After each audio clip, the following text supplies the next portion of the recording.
1972, La Paz, Bolivia. Aniquilar las fuerzas militares insurgentes. Hugo Banzer, el dictador, sabe cómo se combate a los enemigos del régimen y lo describe paso a paso en un documento confidencial.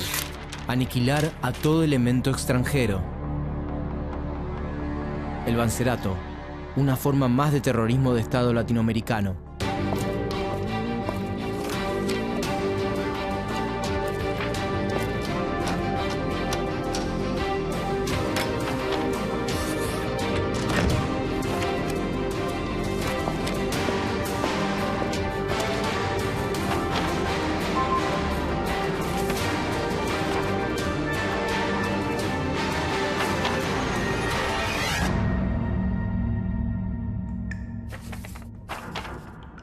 El movimiento nacionalista revolucionario comenzó a gobernar el país en 1952.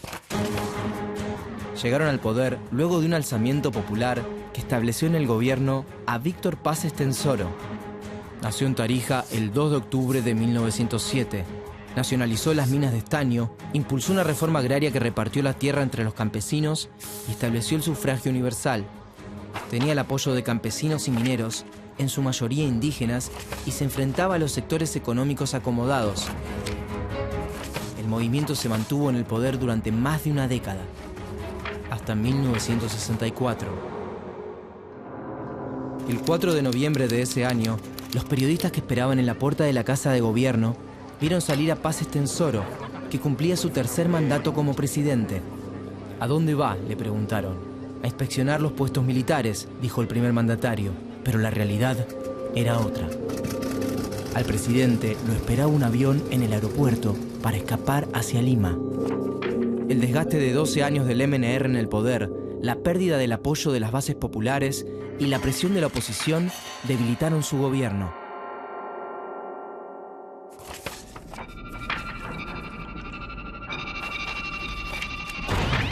Ese mismo día los militares tomaron el poder. El primer dictador de una larga lista fue el vicepresidente de Paz Estenssoro, René Barrientos. General de la Fuerza Aérea, lideró el golpe de Estado desde su cargo de vicepresidente. Barrientos creció con la revolución y sus ideales, pero se formó en las doctrinas militares estadounidenses. Durante su gobierno dio un giro hacia una política más conservadora y abrió la economía al capital extranjero.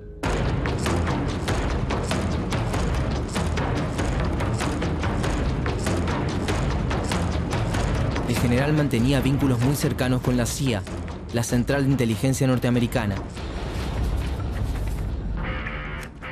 En octubre de 1966, Ernesto Che Guevara llegó a Bolivia. Ingresó con otro nombre e hizo base en la zona del río Ñancahuazú.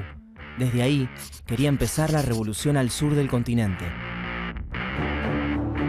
Los trabajadores de la mina Siglo XX Cataví habían llegado a un acuerdo: aportar un día de sus salarios para ayudar a la incipiente guerrilla que comenzaba a formarse en el país. El 24 de junio de 1967, a la madrugada, apagaron las fogatas que habían alimentado toda la noche en la fiesta de San Juan. Ya se retiraban a descansar cuando los sorprendió el ataque de un grupo de militares que dispararon con ametralladoras y bazucas a los trabajadores, a sus mujeres y sus hijos. El atentado causó 87 muertos e incontables heridos. Se conoce como la Masacre de San Juan.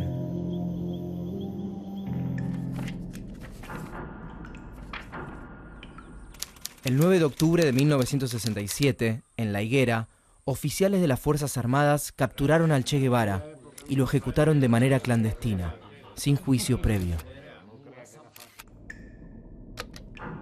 Las palabras no pueden expresar lo que yo quisiera y no vale la pena emborronar cuartillas. Hasta la victoria siempre, patria o muerte. Te abraza con todo fervor revolucionario Che. El 27 de abril de 1969, Barrientos murió de manera inesperada cuando se estrelló el helicóptero donde viajaba. Prácticamente inmediato, tomó el poder un grupo de militares nacionalistas que estaban descontentos con la política del dictador.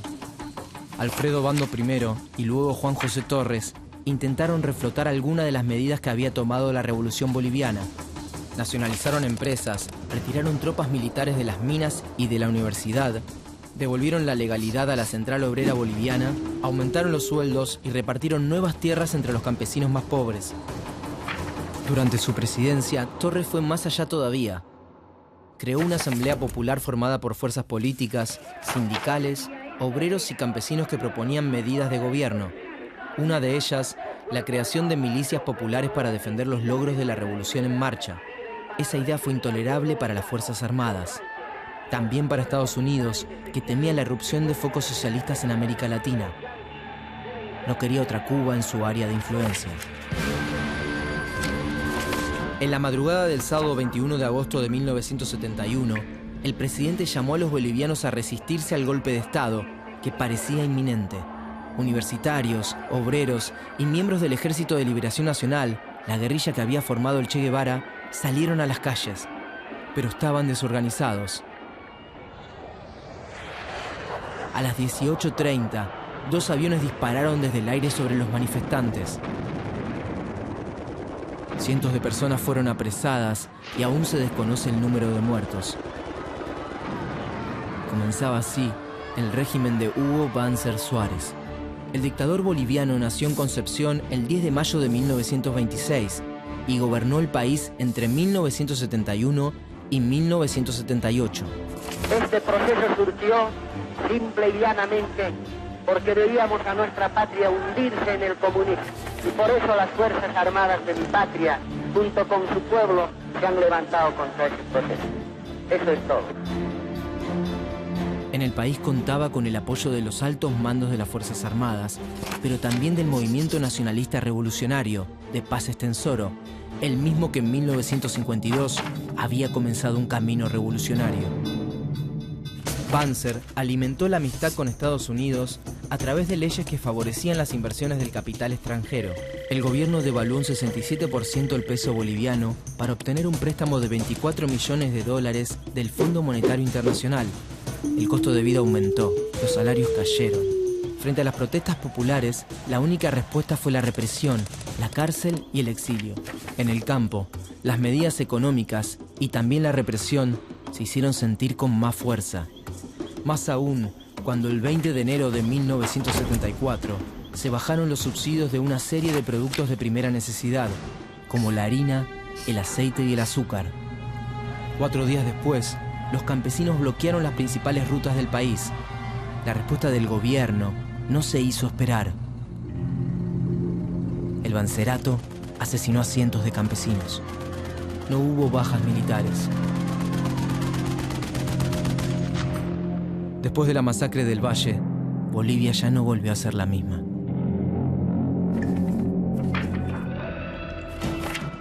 Ese mismo año, Banzer protagonizó un autogolpe y eliminó del gobierno a los partidos políticos que formaban parte del Ejecutivo para concentrar el poder sobre su figura.